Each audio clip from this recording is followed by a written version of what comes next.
My name is Susann Keohane. I am a Global Innovation Executive at IBM Watson Health. I was born in Fort Myers, Florida, and the first time I came across inventorship was a third grade field trip to Thomas Edison's home and laboratory in my hometown. I attended the University of Florida to become a computer engineer, and lucky for me, the university has this really stellar internship program. And I became an intern at IBM in Austin, Texas. One of the first inventors I met was actually my technical team lead named Nadeem Malik. I was in his office and I looked up, and hanging on the wall was a US patent. And he was an inventor. And as he was telling me about it and telling me about his innovations, he said, "You can be an inventor." And with those words, the seeds were planted. From that point on, I was looking for problems that needed novel solutions that would have that lasting impact on the world. So I joined IBM Research Human Ability and Accessibility Center. And the goal of this center is to create technology accessible for people with disabilities.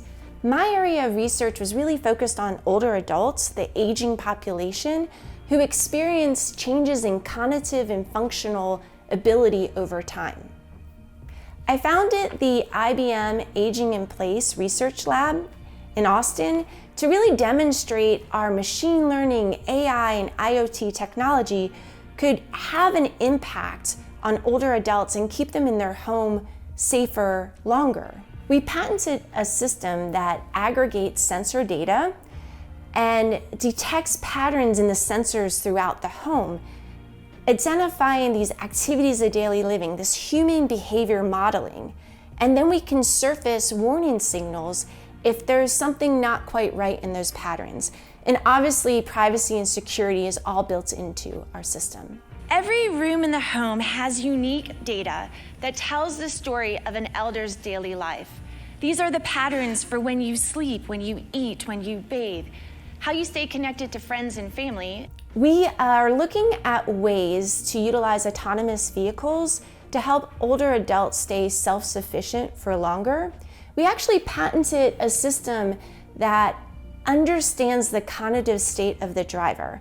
Through the heuristics of driving patterns, the sensors in the car, we can detect if they're distressed or disoriented.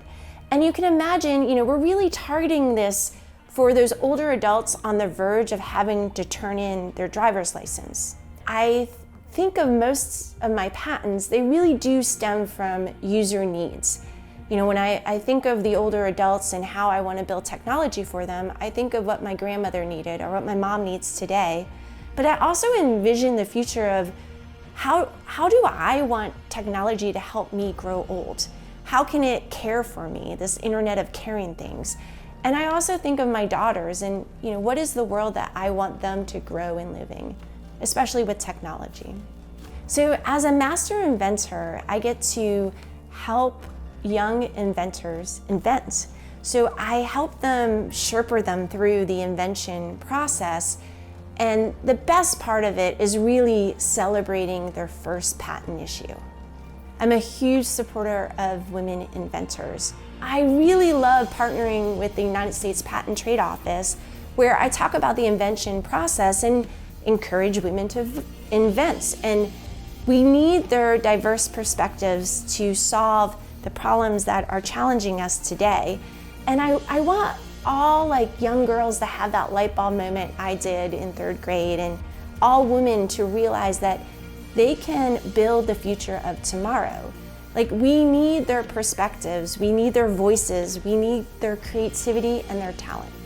So my first patent grant was issued to me in 2004, and over 200 globally issued patents later, I can tell you I'm still very motivated to think creatively, to put that creativity to these problems of today that need the novel solutions and invent the future of accessible technology.